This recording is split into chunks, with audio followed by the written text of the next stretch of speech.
station covering all of the DMV. This is DC News Now. And we are looking at a very nice day for today. We had, of course, a bit of wind this morning, but those winds will slowly start to calm as we head throughout the afternoon.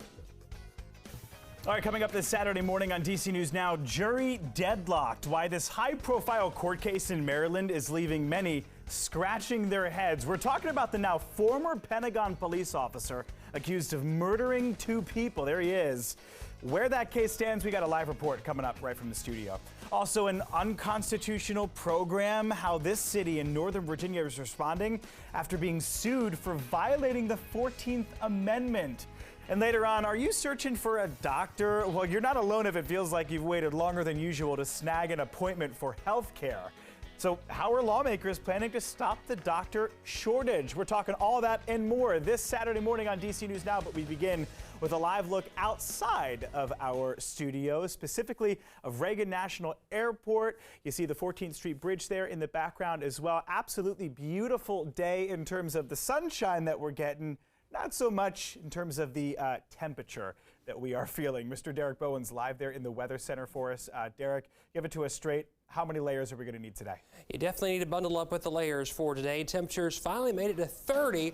Those winds, though, they are blustery at times. While you can saw the picture at Reagan, things here in Northwest are a little bit more on the calm side. We're at 30 degrees this morning.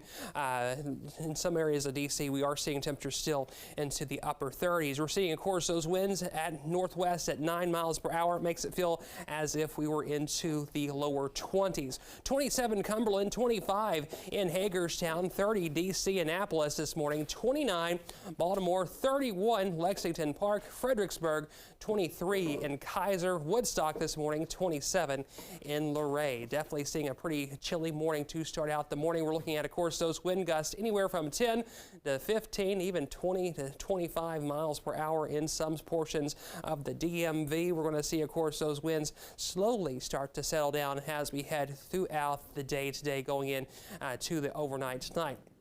Wind chills this morning, awfully chilly into the teens and 20s this a.m. We're talking temperature 13 degrees this morning in Kaiser, going up in towards Cumberland at around 18, 19 Martinsburg, as well as Hagerstown. We're looking at a 22-degree temperature reading in D.C., 23 in Waldorf this a.m. Definitely going to see those wind chills start to chill out a little bit as we head later today. We're talking temperatures to rise only into the upper 40s as those highs. Wind chills will feel as if they were into the lower 40s for today, so it's still going to be rather chilly, but we'll eventually warm up into the 50s for your day on Sunday. All right, that is Derek Bowen to start us off there from the Weather Center. Derek, thank you. We begin with an update to a high-profile case in Maryland. A former Pentagon police officer going to remain behind bars now, awaiting a new trial after the jury in that case came to a complete deadlock. DC News Now's Tosin Fakili in the studio for us this morning. Tosin, a new trial, certainly not the result that the victims' families expected yesterday. That's absolutely correct, Joe. And no end is in sight just yet. Now, the attorney for one of the victims, James Lionel Johnson, said the family was hoping for a first-degree or second-degree murder conviction at the least. The state's attorney's office plans to meet with an administrative judge next week to select new trial dates. Now, officials say in April 2021, David Hall Nixon, a Pentagon police officer, was off duty in Tacoma Park. Investigators say Dixon told them he saw people breaking into a car, tried confronting them, and when they did not respond and started driving off, police say that's when the former Pentagon police officer shot into the car several times. 32-year-old Dominic Williams and 38-year-old James Lionel Johnson died following the shooting. The driver of the car, Michael Thomas, survived that shooting. Now, even though the state's attorney spokesperson said the case was very complicated, saying the jury had 12 options alone among the first 3 counts, the attorney for the victim's family said they were disappointed with yesterday's outcome. He shot 4 shots into the back of the vehicle. Then there was another pause, and he shot a 5th shot. There's no question to us that neither David Dixon nor any reasonable person would think that they were any physical harm. Now, Dixon will remain behind bars, held without bond in both this case and an unrelated assault case in which he is awaiting trial. The attorney for Johnson's family says they are not giving up on justice. Joe. All right, that is Tosin Fakili live in the studio this morning. Tosin, thanks so much for that update. This morning, we've got our eyes on yet another case of violence on the metro system, this time in Montgomery County, where someone was shot and killed on a metro bus last night, and the suspect is still on the run. Metro Transit Police and Montgomery County Police were both on the scene late into the evening. They say it happened just before 8 p.m. in the White Oak neighborhood on Lockwood Drive. This is right by a shopping center, which I believe is in part of the background of that video there. The suspect is an adult man. The victim was another man as well. He was killed after what investigators are calling an altercation between the two, which led to the suspect shooting the victim. That victim died at the scene. Now, despite this being the latest in a string of shootings on public transportation here in the DMV, officials say there's no wide threat to the public. This was a situation between two individuals who knew one another. So this was not something where this person was randomly shooting people.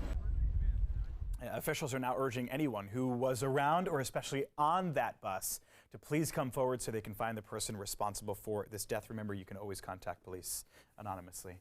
Time now 8:05, turning now to Fairfax County, where police there have a clearer picture, much clearer picture, of a man who exposed himself to 3 kids, and they hope that this clearer picture will help to track the man down. So this is the sketch of the man. We also have it on our website at dcnewsnow.com.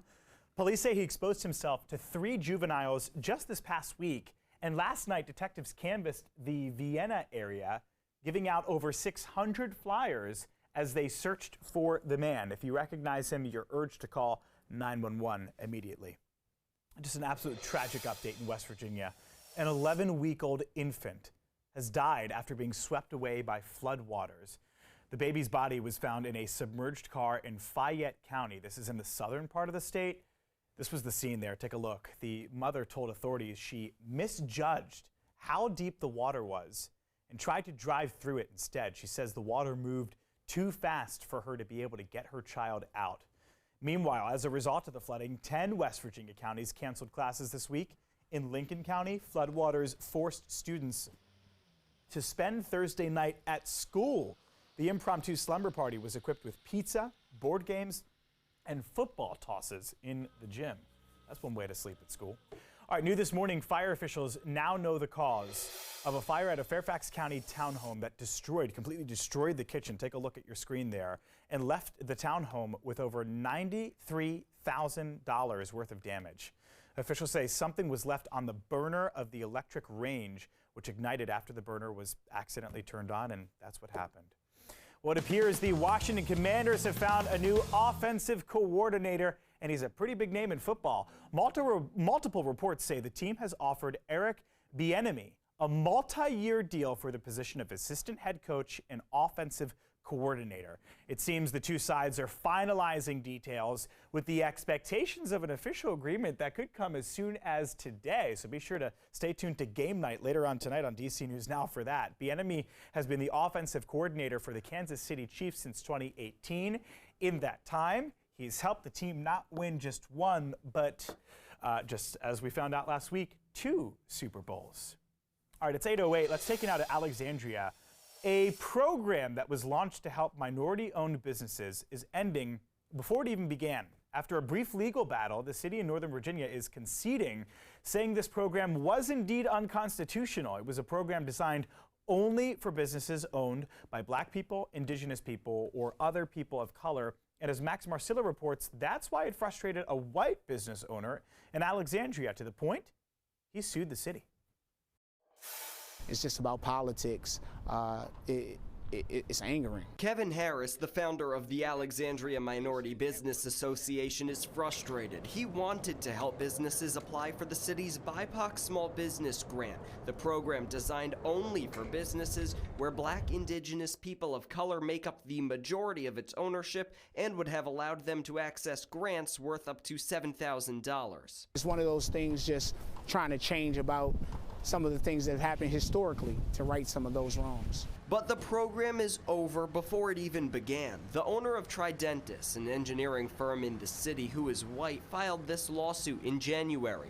This program is blatantly illegal, it reads, alleging it violates the 14th Amendment. It even rallied the support of Virginia Attorney General Jason Miyares. His office submitted this brief to the court saying it is difficult to conceive a more blatant violation of the Equal Protection Clause. Today, the city is agreeing, admitting the program would have violated the 14th Amendment. It's one of those sad things that somebody would even attempt to disrupt this based upon political theater. While Harris believes politics are behind the lawsuit, he's pleased with how the city is responding. In this statement, it writes, "We will review options to use this funding to meet the needs of our diverse small business community in a more comprehensive and sustainable way." Harris hopes the city reinvests this money and maybe even increases the amount for these businesses. So that a message can be sent to those individuals who feel like that they can hinder the progress of people of color.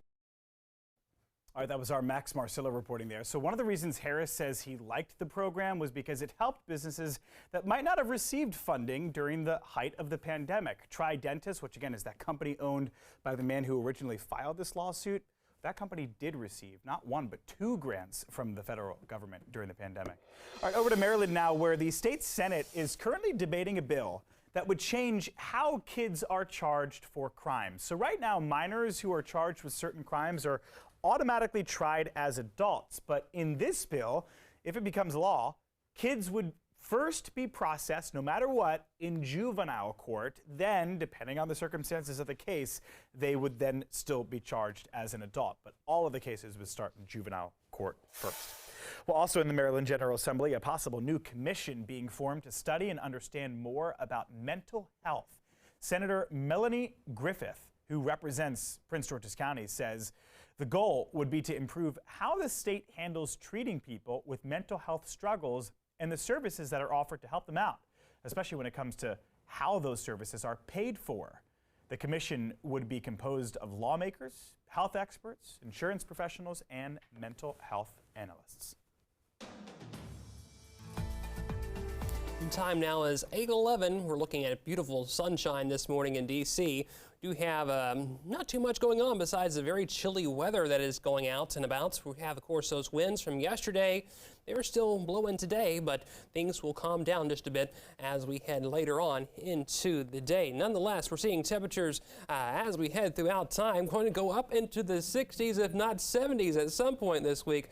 But it's going to be awfully chilly, at least to start the week, especially today. Tomorrow, though, will be a little bit better. Temperatures will rise up into the 50s. We're finally at 30, but we will have temperatures today rise up into the 40s. More details about that coming up.